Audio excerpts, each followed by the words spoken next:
showtime.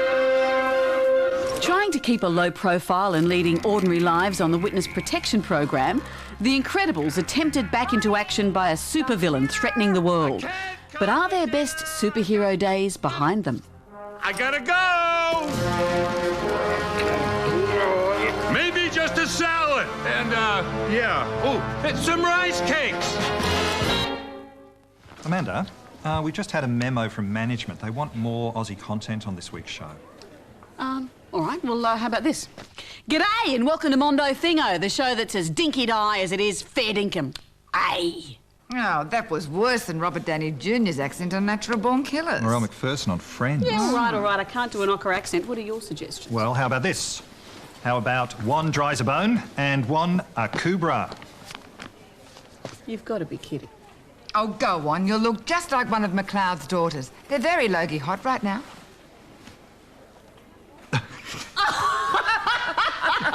I thought you were serious for a minute there. God, the look on your face. Yeah. Seriously, though, put them on.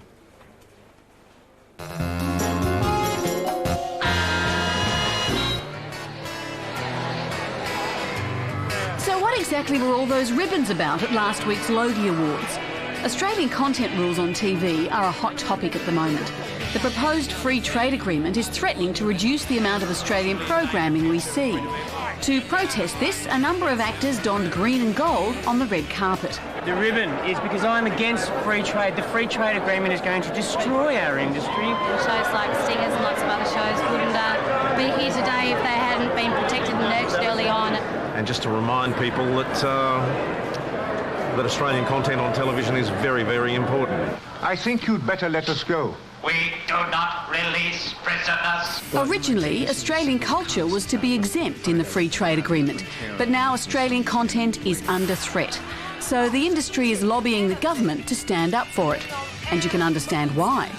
Right now, if you go channel surfing in Australia, you'll soon find yourself in an ocean of American and British shows. Crikey, it can be hard to find an Aussie voice. Are you English? No bloody fear. We're Aussies. That was grouse. Hard to believe then that there's such a thing as Australian content rules. And it's also hard to explain them without crunching some numbers, so stick with me. Only about 55% of free-to-air TV has to be Australian-made, but the rules are different for pay TV, where 10% of their overall budget must be spent on Australian content, which can mean as little as 4 hours a week. The free-to-air channels aren't so worried about this discrepancy now, but the industry is concerned that when TV goes totally digital in 2008, the free-to-airs will pressure the government to reduce the quotas. This will increase their profits under the disguise of a level playing field. Viewers don't really care about what's legislated and what's not. Viewers, I imagine if we took a poll and asked viewers if they know about the legislation, they'd say vaguely, oh yes, but I don't give a toss. But when you're in your tracky dacks and hoeing into a bag of chips, does your TV's accent really matter? It's just telly after all. Television isn't just entertainment, it's so much more than entertainment. It's so important as a cultural site where we learn to be Australian, where we see our lives reflected, where we challenge the status quo, where we think about who we are. And that's why it's so important to have that local content, to keep that space open. How can anyone in their right mind not like a meat pie? On the patio we sit, and the humidity we breed. Get out! Get out! And laugh and think, this is Australia. Look, Lurleen's locked herself in the Lotus again. It's all right, dear. I think it's very human to want to see yourself on TV, isn't it? We live in this world. Aren't we interested in seeing ourselves? Aren't we interested in hearing our own voices? The white part of Australia's only been around for 200 years. We're still grappling with notions of national identity. The ribbon wearers say unless the government stands firm on Aussie content and the free trade agreement, the introduction of multi-channelling may flood the market with high-end overseas programs that are cheap to buy. Standing over them like this. The difference is on the costs for an hour of local first-run drama. It's costing anything up to $500,000 now per hour. and comparably you can get most overseas shows at a fraction of that, something like 100,000 an hour. The expansion of pay service television and digital services offers great possibilities for Australian filmmakers. I think it would be a real mistake not to fight for greater quotas in this area. For someone sitting in their lounge room at home, the finer points of a policy debate are going to leave them cold. But I guarantee you, if Australian material started to drift off the screens, sooner or later, people, because they're not idiots, would go, hang on. I think if the public were faced with next to no Australian drama, next to no Australian light drama, next to no Australian entertainment and so forth, there would be an outcry, but likely it would be an outcry after the milk was spilt. The lobby groups feel if they don't pressure the government, the blue heeler could go the way of the Tasmanian tiger. No one can be a serious student of 70s TV without a sound working knowledge of polyester leisure suits and the sitcom Good Times.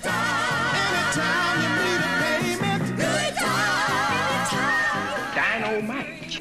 This was a groundbreaking show, dealing as it did with serious social issues through an all-black cast. But the undeniable star of the show was the hilarious surprise package that Time magazine declared the comedian of the decade. And we're thrilled he's with us today. JJ Walker, welcome to Mondo Thingo. Well, thank you guys for having me on. I appreciate being here. No problem, no worries. With the D word, dynamite. Couldn't help myself, sorry about that. Did you come up with that? I came up with it in rehearsal, very tiny dynamite. But John Rich, who was our producer, who had done The Honeymooners and the Dick Van Dyke Show, and later on created the MacGyver, he's the guy who said, that dynamite thing is going to be real big. We have to make it happen. He showed me how he wanted me to do the thing and everything like that. And he said, you know what? In 50 years from now, we're still going to be selling shirts, hats, socks, lunch boxes, everything from that dynamite. But how did it feel for Black America to see itself reflected in your program for the first time? Well, our show was a show that got a lot of controversy in the States, I think, from what I could gather, because some people thought we were a little too ghetto, you know, as we would say, or maybe negative black stuff. This is the Casanova of the ghetto speaking. And so that was a big problem in the States with our show. Therefore, that's what led to a show like, because after our show was finished, there was not another black show for 10 years. And that was Cos's show. And, you know, me and Cos had done some movies and stuff together. And Cosby, his show was just the opposite of our show in terms of a rich black family. Cliff, why do we have 4 children?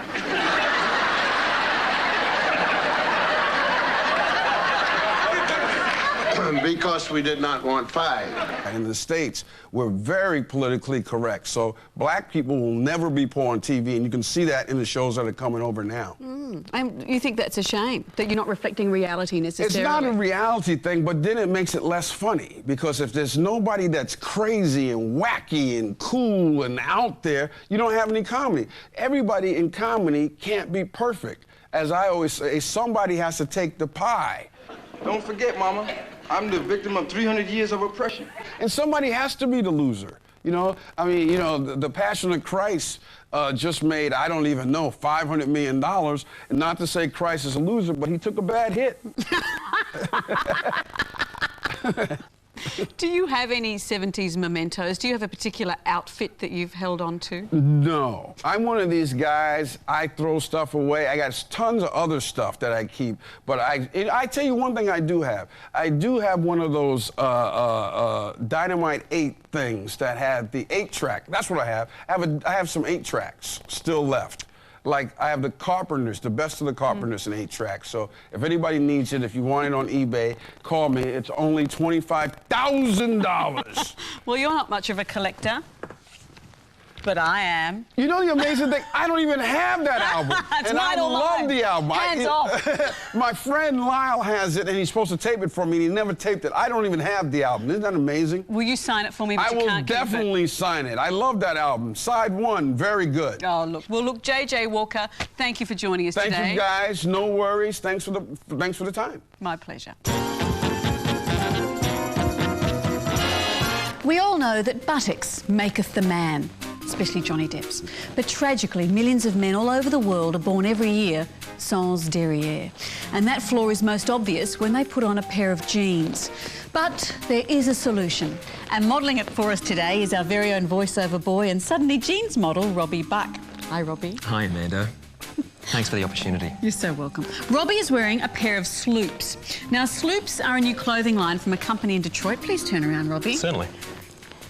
Robbie's not known for having a large buttock area, but hopefully these will help. They're designed to give those men who don't have a backside a subtle wedgie look that we women secretly find so attractive. They do seem to be cut a little bit tighter in there. Is it feeling good? There is a little bit of feeling up there, yeah. So when I touch they're not too bad, actually. They are a little sack-like, I guess, which it takes a little bit of getting used to. You feeling empowered? They say dress for success. I don't know if I'll be taking these out on a Saturday night, but next time I'm in Oklahoma, I'll give it a go. So you're not feeling larger of buttock? God knows I am. Yeah. I'm feeling a little bit more in the backside, I guess. Don't you turn around for us one more time? Certainly. It's like being on Bert, isn't it? Now, until now, there haven't been many options for men like Robbie. Sure, rich socialites can pump fat from their buttocks into every other part of their body, but what if you want to go the other way and fill out a pair of 501s? Well, with sloops, skinny boys can now ask the question, does my bum look visible in this? Thanks, Robbie. Gee, thanks a lot, Amanda. See, we were respectful of your freakish deformity. Yeah. What a brave, brave man.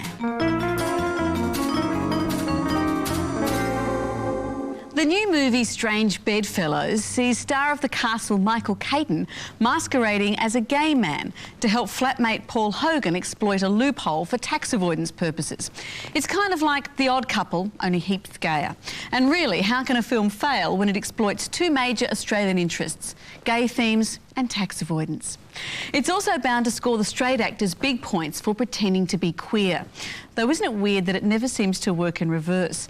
As the celebrated gay actor Harvey Fierstein once said, they never gave Rock Hudson an award for kissing Doris Day. So this week on Mondo Movies, we look at Strange Bedfellows and other films where straight actors became big screening queens. Paul Hogan and Michael Caton are outed nationally today in the new Aussie film Strange Bedfellows. You're not listening to me, Vince. I don't want anyone thinking I'm a pulp. Aiming for a tax benefit, lifelong and very hetero mates, Vince and Ralph, pretend to be a gay couple. And predictable, cliche-driven hijinks ensue. Why do I have to be the spouse? It's not important. Oh, it is to me. The premise, the script and Paul Hogan's acting all add up to a very impatient wait for the end credits to roll. This is one that should have stayed firmly in the closet. Boys, God created Adam and Eve, not Adam and Steve. And yet, Australian cinema has a perhaps surprising history of turning gay experiences into films that are anything from thought-provoking to joyous. I hereby christen this budget Barbie camper Priscilla, Queen of the Desert. The Adventures of Priscilla, Queen of the Desert remains one of the most distinctive and famously Australian films ever made. We dress up in women's clothes and parade around mouthing the words to other people's songs. While acknowledging the realities of gay life in the 90s, Priscilla shone most brightly in its dazzling drag visuals and a legendary Daggy Cool soundtrack. How many times do I have to tell you green is not your colour? He won't be meeting any girl tonight. He's what you might call cheerful. Companionship, family and love. The Sum of Us is a tender and gentle film that deals with these themes through the relationship of a father and his gay son. Up your bum. It's just a joke.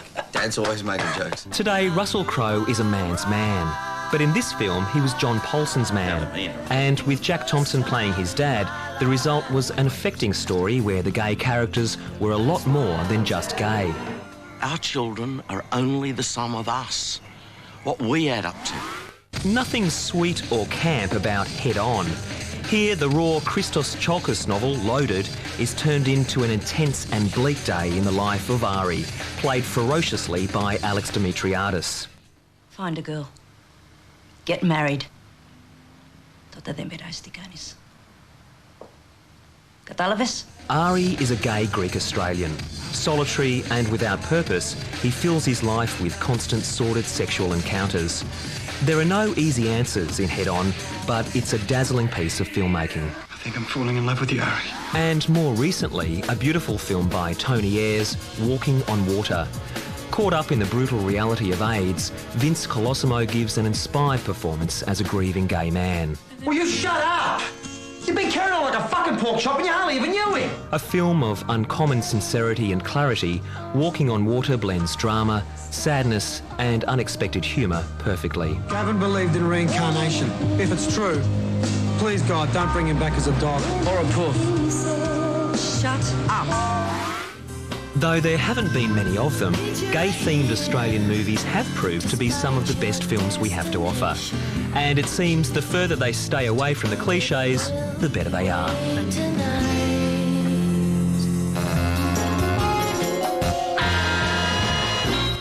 So, Amanda, I think I found a way of boosting the Aussie content. What is it? Meet a strapping Aussie bloke. Hello, No, he mustn't speak or he'll cost us an extra $1,000. No, he just sits on the side of the sofa in a quintessentially Aussie way. Will you excuse us for a moment? George, this is the stupidest thing I've ever heard. And I was asked to host Deal or No Deal. Amanda, he's an Aussie bloke. He's as Aussie as Lamingtons, and I think he likes you. George, I'm a married woman. Oh, poor, sweet, innocent farm girl, Amanda. I'm from Carlingford. OK, well, what if we could get Bryce Courtney? Oh, George. Or John Williamson. Oh. Everybody loves John Williamson. Not listening. With the Logies behind us, TV returns to business as usual, trying to win one for next year. And getting in early is a plucky youngster who isn't letting the fact that he doesn't have a TV show shatter his dream of one day winning a Logie. He's working a loophole in the Logie laws to get that misshapen little statuette in his hot little hand. Though, on a personal note, let me just say to him, back of the queue, buddy. That's the time. You must Meet Andrew Hutchinson. He's just a regular bloke from Melbourne. But unlike a lot of other regular blokes, he has a dream, and he's doing something to realise it. The original idea started when I was just sitting in a coffee shop with friends. Someone had won a Logie Award that year. It was a Best New Talent Award, and it was a model of some kind. And we were just like, you know, how did she win? I don't even know who that is. And my friend said, you know, it's just the way it works. You know, public can vote for whoever, and she was just on the list, and you know that's how it works. I said, I'll campaign for it. I'll do it myself. It's true. Theoretically, anyone can win a Logie. All that's required is some sort of television appearance, thank you Mondo Thingo, and enough votes from the public. So Andrew's out to prove to the people of Melbourne that he's worthy of Australia's top television prize. What if I was to ask you guys if you would vote me in a Logie Award, vote for me, support me in a quest to win a Logie Award? Who are you? Well, would you vote for me regardless? What if I was to do something for you guys? What if I was to go out to the middle of the square and sing a song of your choice? Would you then vote for me in the Logie Awards? I'm leaving, please believe it. Oh, me and the rest of my heathens. Check it out, I like at the top of the Four Seasons. Penthouse, rooftop, birds are feeding. It's getting hot in here, so take off all your clothes. What do we get if you win? I get a Logie Award, I get a little statue of a guy holding a TV. Yeah, it's very impressive. Any category, just, you know, just a best dude off new the talent, street. best no talent, dude off the street, if there's a category for dude off the street.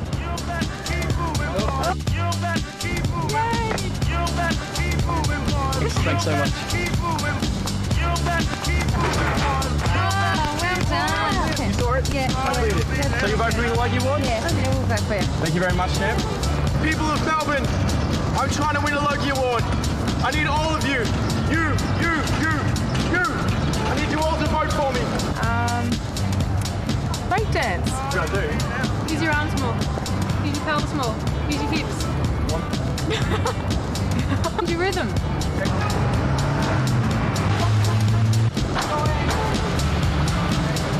Thanks, fellas.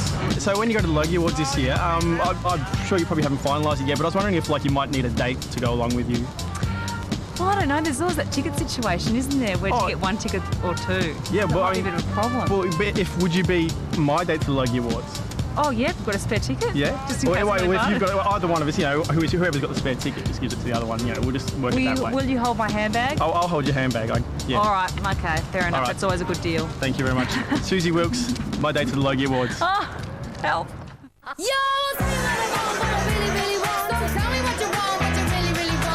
He didn't get invited to television's Night of Evenings this year, but do you think that was going to stop him?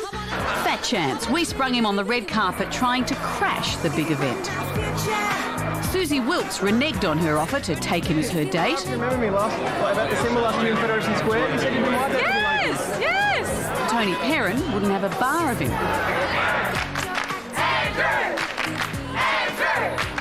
But the crowd loved him. But all wasn't lost. He managed to get close to a couple of celebrities. Very close, in fact. Some things are worth more than a Logie.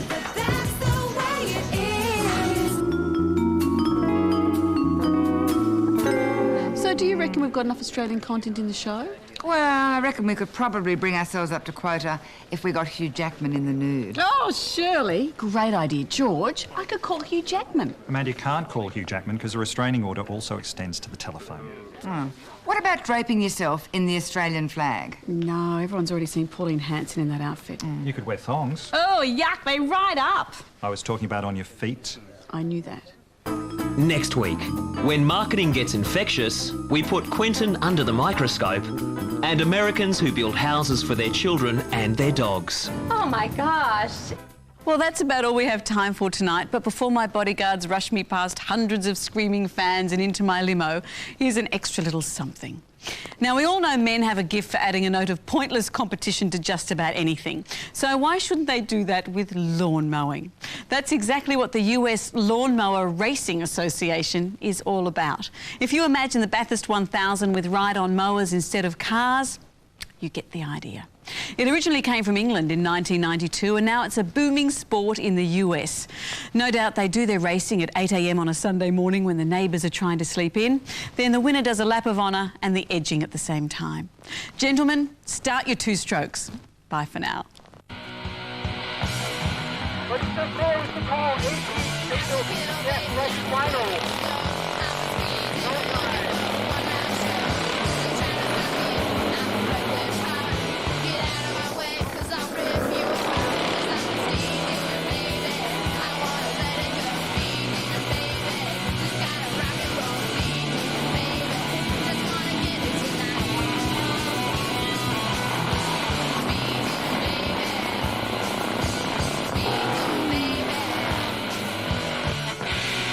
Yeah, it's great here.